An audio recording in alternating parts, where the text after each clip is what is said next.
Ya, hai teman-teman, ketemu lagi dengan Kak Vicky. Ya, sekarang kita akan membahas soal persiapan ujian sekolah ya, mata pelajaran geografi. Ya, boleh sambil disimak soalnya. Kita lihat dari nomor 1. Terlambatnya pengiriman bantuan untuk sampai ke wilayah bencana tsunami di Aceh karena kerusakan sarana dan prasarana perhubungan. Dalam kajian geografi merupakan contoh konsep. Nah, masih ingat nggak konsep? Ada berapa konsep dalam geografi? Ya, ada 10 ya.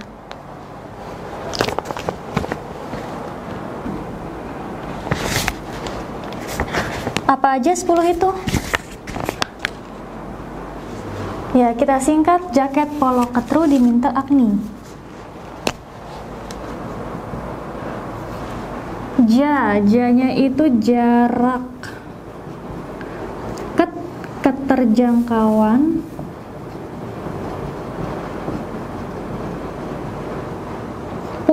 Pola, lokasi. Ketru itu keterkaitan ruang.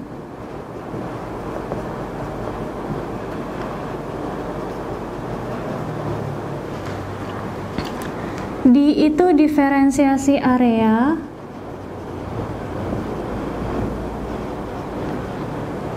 Morfologi.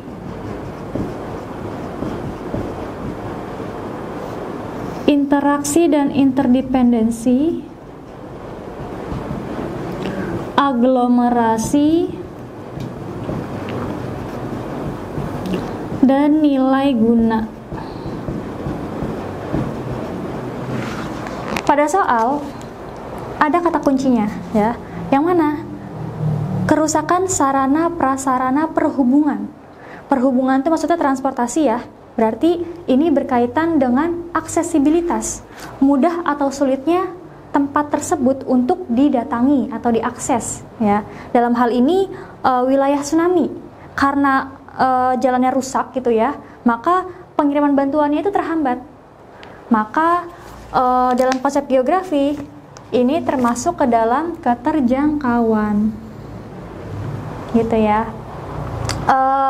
Di sini karena perhubungannya itu rusak, maka keterjangkauannya atau aksesibilitasnya menjadi rendah, seperti itu. Jadi nomor 1 jawabannya yang E.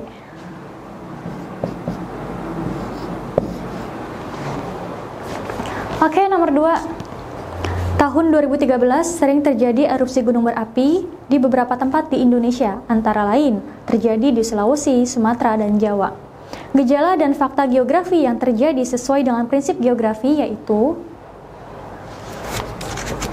Oke, kita lihat dulu prinsip geografi itu ada apa aja.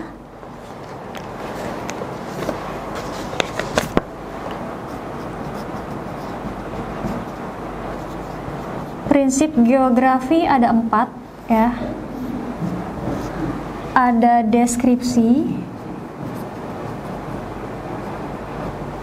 distribusi, interrelasi, dan korologi. Kakak kasih kata kuncinya ya. Deskripsi itu adalah penjelasan mendalam.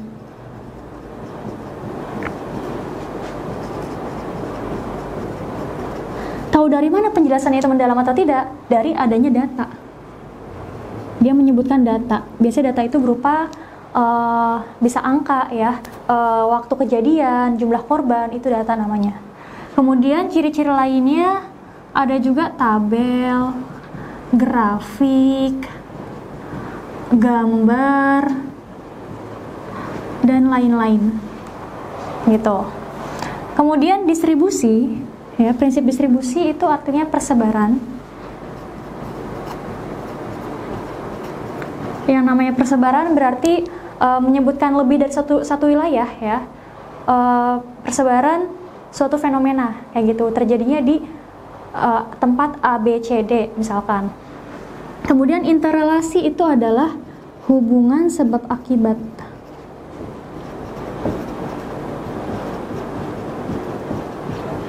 Jadi prinsip ini menjelaskan penyebab dari suatu fenomena itu apa, ya, kemudian akibatnya apa.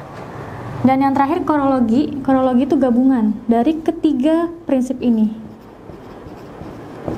Gabungan dari prinsip deskripsi, distribusi, dan interrelasi. Nah, kalau kita lihat pada soal, ya, dia menyebutkan persebaran erupsi gunung berapi adanya di mana aja. Sulawesi, Sumatera, dan Jawa. Tuh, berarti prinsip yang digunakan adalah prinsip distribusi. Ya, jadi jawabannya yang D. Nomor 3, nelayan memanfaatkan angin darat pergi ke laut pada malam hari untuk menangkap ikan dan pulang kembali ke darat memanfaatkan angin laut. Kegiatan para nelayan tersebut menyangkut, ya, ini membahas mengenai aspek geografi, ya. Aspek dalam geografi itu ada 2.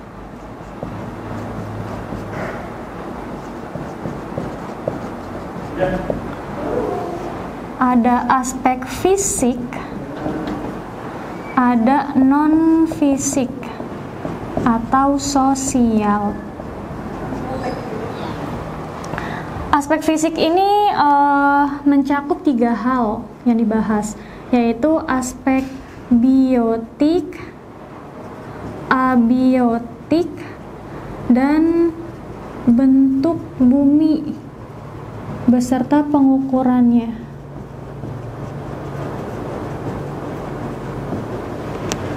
Aspek biotik berarti mencakup makhluk hidup, yakni flora dan fauna.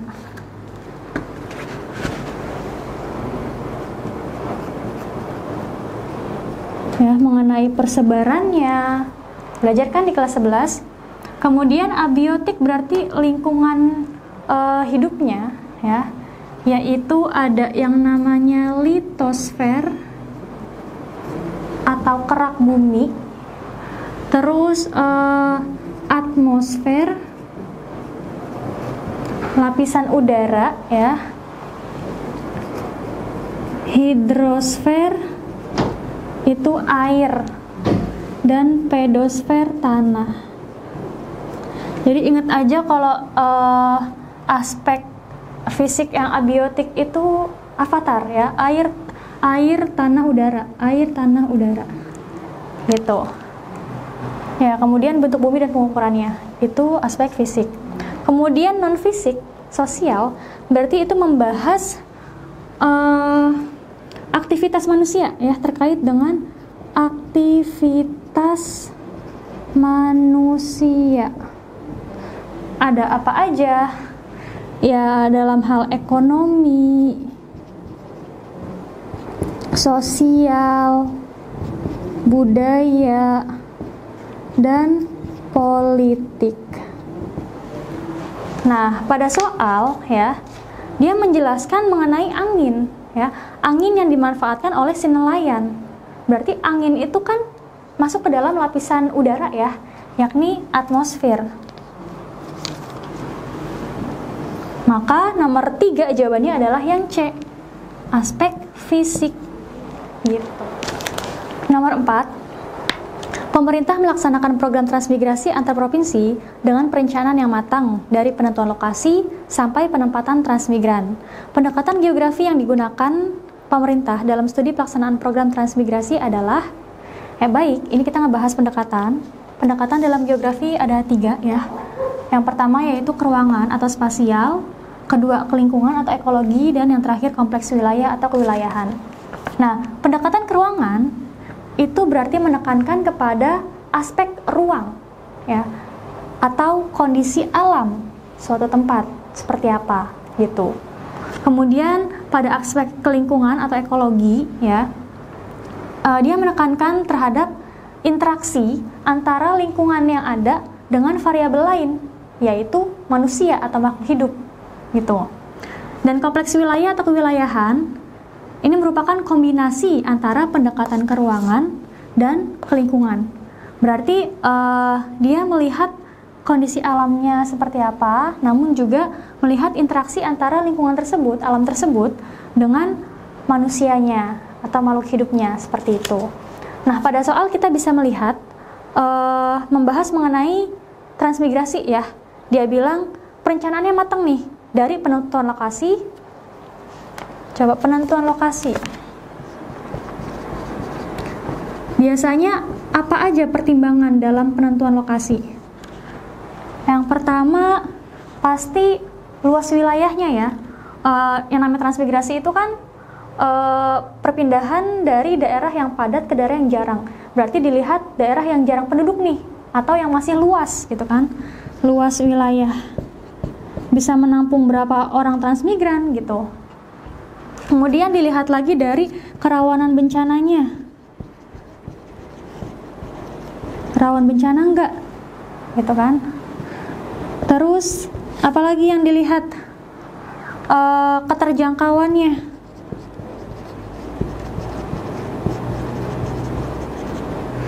Daerah tersebut terpencil nggak gitu kan? Dan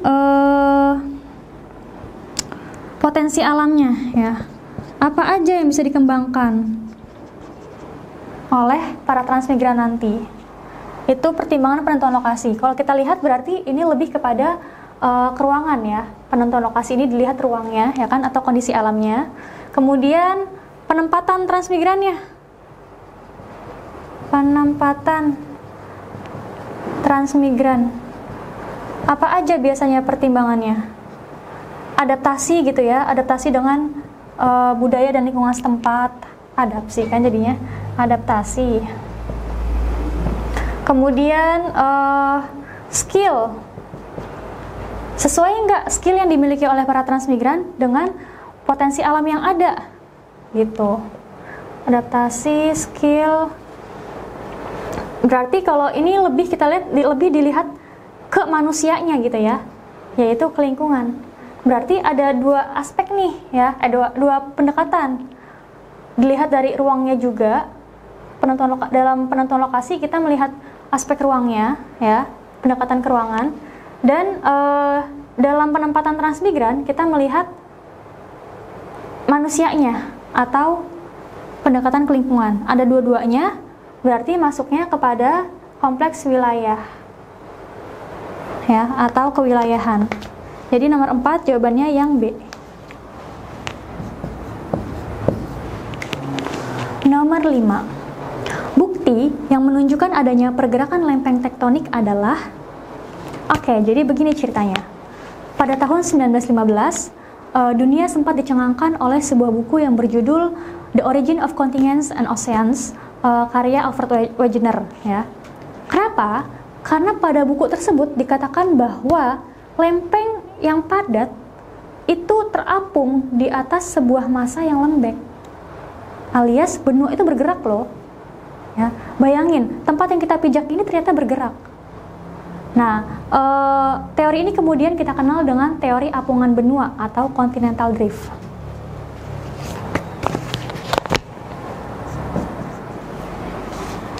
Nah, akhirnya si Alfred ini mengabdikan seluruh hidupnya untuk mencari bukti bahwa lempeng itu bergerak. Ya, ada banyak buktinya, diantaranya yaitu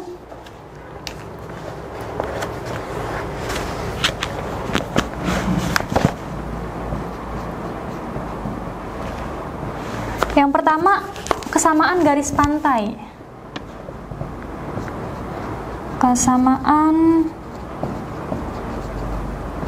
garis pantai antara Afrika bagian barat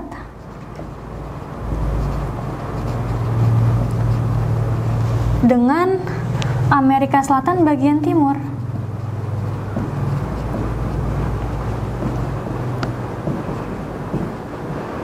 Ya, kalau teman-teman lihat peta dunia gitu ya, pinggirannya benua Amerika Selatan bagian timurnya dengan pinggirannya Afrika itu kayak puzzle. Kalau ditempelin match gitu. Nah, itu maksudnya. Dan Alfred mikir ini nggak mungkin kebetulan gitu kan, karena itu lempeng. Yang kedua, Oh ya, selain kesamaan garis pantai, itu juga di kedua daerah tersebut, kedua benua tersebut, struktur batuannya juga sama ya. Struktur batuan dan fosil hewan purba, yaitu Mesosaurus. Jadi ditemukan fosil di benua Amerika Selatan dan Afrika.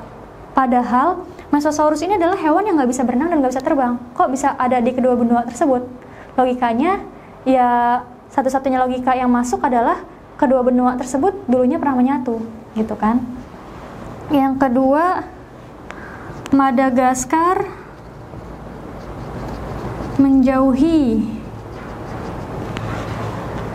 Afrika itu sejauh 9 meter per tahun. Terus Greenland juga menjauhi Eropa 36 cm per tahun. Terus terjadinya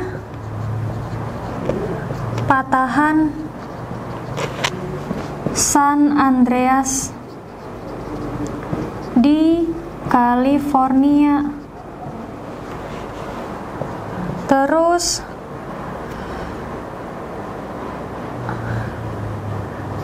ditemukannya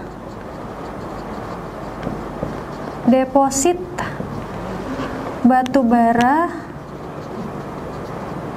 di wilayah iklim sedang dan dingin. Ya, jadi nomor 5 jawabannya adalah yang B. Kepulauan Madagaskar menjauhi Afrika ya, sejauh 9 meter per tahun.